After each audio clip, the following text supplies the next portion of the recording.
Dear students, good morning. मैं Sonal Meena, assistant professor geography, government college Saipau Dholpur से।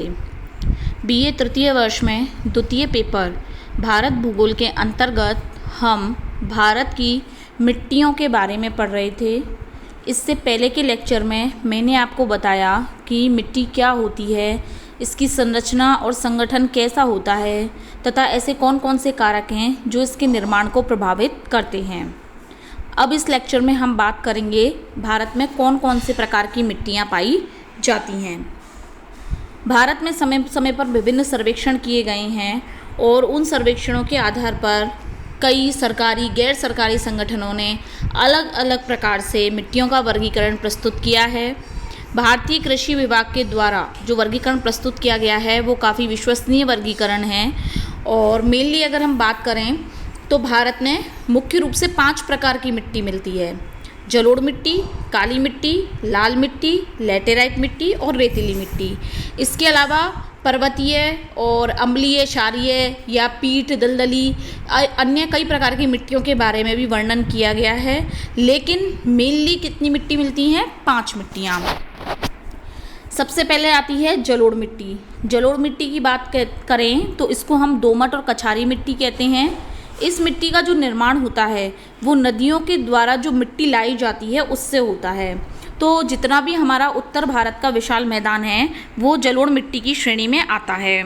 हमारे जो भारत है उसमें अधिकांश नदियां हिमालय पर्वतीय क्षेत्र से होकर के आती हैं और हिमालय पर्वतीय क्षेत्र से जब ये मैदानी क्षेत्र में प्रवेश करती हैं तो उस मैदानी क्षेत्र में आता है उत्तर भारत का विशाल मैदान। तो आप चित्र में देख सकते हैं जितना भी ये लाइट ग्रीन कलर से जो भी एरिया हमारा दिखाया गया है वो पूरा जलोढ़ मिट्टी को दिखाता है, क्योंकि ये वो क्षेत्र हैं जो नदियों के डेल्टाई क्षेत्र हैं या नदियों के वो क्षेत्र हैं जहाँ नदियाँ मैदानों में प्रवेश करती हैं। तो यहाँ पर जो है वो नदियों के द्वारा प्रति वर्ष नई मिट्टी ला करके बिछाई जाती है। तो इस प्रकार जो नई मिट्टी आती है उसे हम बोलते हैं जलोढ़ मिट्टी। मेनली 3 नदियाँ हैं जो कि इस तरह की मिट्टी को अपने साथ लेकर आती हैं, वो है सिंधु, गंगा और ब्रह्मपुत्र। ये जो मिट्टी है वो राजस्थान के उत्तरी भाग में, पंजाब, उत्तर प्रदेश, बिहार, पश्चिम बंगाल, असम के आधे भाग में पाई जाती है। इसके अलावा दक्षिणी जो प्रायद्वीपीय पठारी क्षेत्र है उसके पूर्वी तट पर भी जलोढ़ मिट्टी मिलती है। चूँकि नदियों के द्वारा लाई गई कंकड़ पत्थर या जो मिट्टी होती है नदियों के द्वारा उसको लाकर जमा हो जाने से इस मिट्टी का निर्माण होता है, तो कृषि की दृष्टि से बहुत ही उपजाऊ मिट्टी होती है। जैसा आपको भारत का एक चित्र दिखाई दे रहा है, इसमें मैंने आपको बताया जो लाइट ग्रीन कलर से क्षेत्र दिखाया गया है वो पूरा क्षेत्र जो है वो जलोढ़ मिट्टी को दिखाता है। जो ऊपर ग्रीन कलर की आड़ी लाइनों के माध्यम से क्षेत्र दिखाया गया है वो पर्वतीय मिट्टी है। इसके बाद में जो रेड कलर से दिखाई गई है, ये रेड कलर से दिखाई गई मिट्टी जो है वो लाल मिट्टी है। इसमें पीली मिट्टी को भी शामिल करेंगे। इसके बाद में जो स्लेटी रंग से दिखाई गई है वो काली मिट्टी का क्षेत्र है। जो लाइट येलो कलर से दिखाया गया है ये रेगिस्तानी मिट्टी का क्षेत्र है। और इसके अलावा कहीं कहीं हल्का पिंकिश पीच कलर की जो शेड में मिट्टी दिखाई गई है बीच बीच में, उसको हम लैटेराइट मिट्टी कहते हैं। तो इस तरीके से भारत में जो है वो विभिन्न प्रकार की मिट्टियों का वितरण मिलता है। आगे जलोढ़ मिट्टी की ही बात करते हैं तो ये मेनली किससे बनी है? नदियों की तलछट से। तो सबसे पहली चीज़, एक तो ये खाद से भरपूर होती है तो कृषि की दृष्टि से बहुत ही उपजाऊ होती है। दूसरा, हर साल नदी बहती है और हर साल नदी बहने के बाद में जो मिट्टी होती है उसकी परत हर साल जमा की जाती है। तो इस मिट्टी का क्या होता रहता है? अपने आप ही नवीनीकरण। मुख्य रूप से उत्तरी मैदानों में, नर्मदा, ताप्ती की निचली घाटियों और उत्तरी गुजरात में मिलती है। इसमें चावल, गेहूँ, गन्ना, जूट का तेल, बीज और दालें आदि जो है आसानी से उग जाते हैं। तो मेनली जो उत्तर प्रदेश है उसमें गेहूं की खेती होती है, तो वो इसी वजह से होती है क्योंकि वहाँ जलोढ़ मिट्टी का विस्तार मिलता है। तो कुल मिला के बात ये है कि जो जलोढ़ मिट्टी है वो सबसे उपजाऊ मिट्टी के अंतर्गत आती है। सेकंड जो मिट्टी आती है वो है काली मिट्टी। काली मिट्टी वह मिट्टी है जिसमें नमी बहुत लंबे समय तक रहती है, अपने अंदर आर्द्रता को इसमें बनाए रखने की क्षमता होती है। ये मुख्य रूप से जो लावा प्रदेश होते हैं उनमें मिलती है। इसे कपास की मिट्टी या रेगुर मिट्टी भी कहते हैं। कपास की मिट्टी इसलिए कहते हैं क्योंकि कपास की फसल के लिए बहुत ही उपजाऊ होती है। मुख्य रूप से इसके क्षेत्र हैं गुजरात, महाराष्ट्र, मध्य प्रदेश, आंध्र प्रदेश के पश्चिमी भाग और मैसूर का उत्तरी भाग। आप चित्र में देख सकते हैं जो मिट्टी दिखाई गई है वो काली मिट्टी है। इस मिट्टी का निर्माण जो है प्राचीन समय में जो भारत के प्रायद्वीपीय पठारी क्षेत्र थे उसमें जो गोंडवाना भूमि थी, गोंडवाना लैंड थे, उसमें ज्वालामुखी चट्टानों और जो लावा का प्रभाव था उससे ये मिट्टी बनी है। तो इसीलिए ये बहुत उपजाऊ मिट्टी है। ये मिट्टी जो है वो दक्कन लावा मार्ग पर एकत्रित होती है, तो इसीलिए इसका जो विस्तार है वो महाराष्ट्र, छत्तीसगढ़, मध्य प्रदेश, गुजरात, आंध्र प्रदेश और तमिलनाडु के कुछ हिस्सों में मिलता है।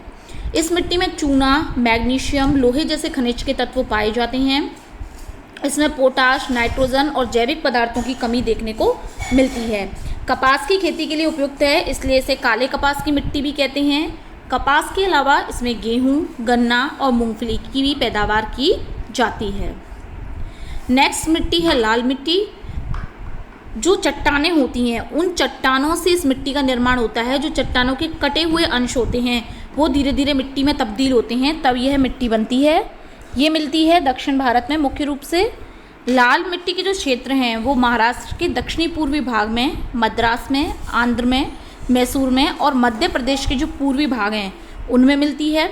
इसके अलावा उड़ीसा, झारखंड के छोटा नागपुर प्रदेश में और पश्चिम बंगाल में भी इसका विस्तार होता है। यह जो मिट्टी है वो दक्कन पठार की प्राचीन जो मेटमार्फिक चट्टान है उसके अपक्षय से इसका निर्माण होता है। अपक्षय क्या होता है? चट्टानों का अपने स्थान पर टूटने फूटने की क्रिया। इस मिट्टी में लालिमा होती है, लाल रंग सा होता है। वो किस लिए होता है? क्योंकि इसमें लोहे के तत्व होते हैं। तो जब ये मात्रा कम हो जाती है लोहे के तत्वों की, तब तो इस मिट्टी का रंग हो जाता है पीला भूरा सा, और जब लोहे के तत्वों की मात्रा ज़्यादा होती है तो इस मिट्टी का रंग जो होता है वो कैसा होता है? बहुत ज़्यादा लाल। यह मिट्टी जो है मुख्य रूप से तमिलनाडु, आंध्र प्रदेश, छत्तीसगढ़, कर्नाटक, महाराष्ट्र और उड़ीसा के कुछ हिस्सों में मिलती है। इसमें गेहूं, चावल, बाजरा, दाल, तिलहन और कपास की खेती मुख्य रूप से की जाती है। नेक्स्ट आती है लैटेराइट मिट्टी। यह मिट्टी जो होती है थोड़ी कंकड़ पत्थर युक्त मिट्टी होती है। इसके जो कण होते हैं वो थोड़े मोटे होते हैं। मुख्य रूप से ये दक्षिण प्रायद्वीप के दक्षिण पूर्व में पतली पट्टी के रूप में मिलती है। इसका विस्तार मिलता है पश्चिम बंगाल से असम तक।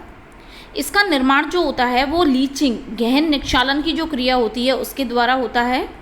यह पहाड़ियों और उनकी चोटियों के आसपास के क्षेत्रों में विकसित होती है।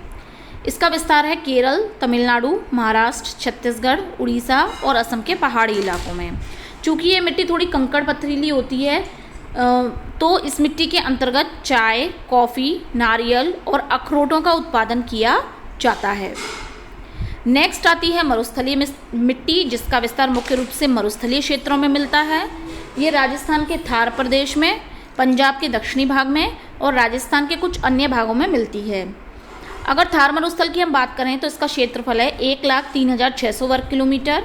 तो यह मिट्टी मुख्य रूप से राजस्थान के रेगिस्तानी क्षेत्रों में मिलती है, लेकिन ये विकसित और उपजाऊ मिट्टी नहीं है क्योंकि इसमें नमी को सोखे रखने की क्षमता कम होती है।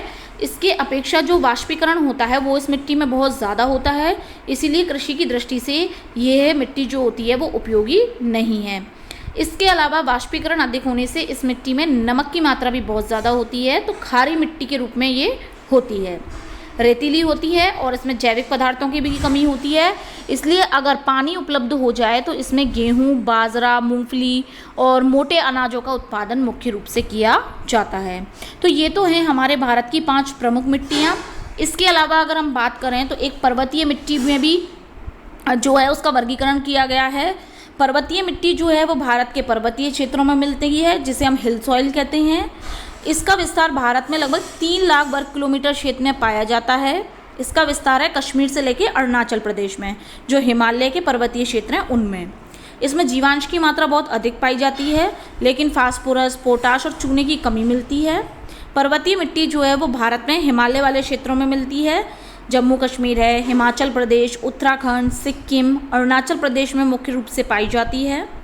हिमालय क्षेत्रों में जो वनस्पति है और जो जीव जंतु है उनका काफ़ी मात्रा मिलती है, मतलब जैव विविधता देखने को मिलती है। इसीलिए जो पर्वतीय मिट्टी है उसमें ह्यूमस की मात्रा अधिक मिलती है, और ह्यूमस अधिक होगा तो ह्यूमस अधिक होने के कारण अम्लीयता है वो भी ज़्यादा होगी। इसीलिए यहाँ पर सेब, नाशपाती और चाय की खेती की जाती है। पर्वतीय मिट्टी की बात करें तो ये एक पूर्ण रूप से विकसित मिट्टी नहीं है, बल्कि एक अविकसित और निर्माणाधीन मिट्टी है, अर्थात इसका अभी भी निर्माण कार्य चल रहा है, मतलब पूरी तरह निर्मित नहीं हुई है। नेक्स्ट आती है पीट या दलदली मिट्टी, जिसे ऑर्गेनिक सॉइल भी कहते हैं। इसमें जैविक तत्व अधिक होते हैं, जैविक तत्वों के द्वारा निर्मित होती है और मेनली आर्द्र प्रदेशों में मिलती है जहाँ बारिश ज़्यादा होती है। यह मिलती है दलदली क्षेत्रों में, उड़ीसा के तटीय भागों में, सुंदरवन के डेल्टाई क्षेत्रों में, बिहार के मध्यवर्ती क्षेत्रों में, उत्तराखंड के अल्मोड़ा और तमिलनाडु के दक्षिण पूर्वी और केरल के तटीय क्षेत्रों में। तो इस तरीके से भारत में 5 प्रमुख और 2 प्रमुख मिट्टियों का विस्तार देखने को मिलता है। तो हमने मृदा क्या होती है, उसकी संरचना संगठन, उसके निर्माण को प्रभावित करने वाले कारक और उसके प्रकारों के बारे में पढ़ा। अब हम पढ़ेंगे मृदा से संबंधित जो मृदा अपरदन की समस्या होती है वो किस तरह से होती है, मृदा का संरक्षण हम कैसे कर सकते हैं, तो इसके बारे में हम अपने नेक्स्ट लेक्चर में पढ़ेंगे। इस लेक्चर में अभी हम इतना ही पढ़ेंगे।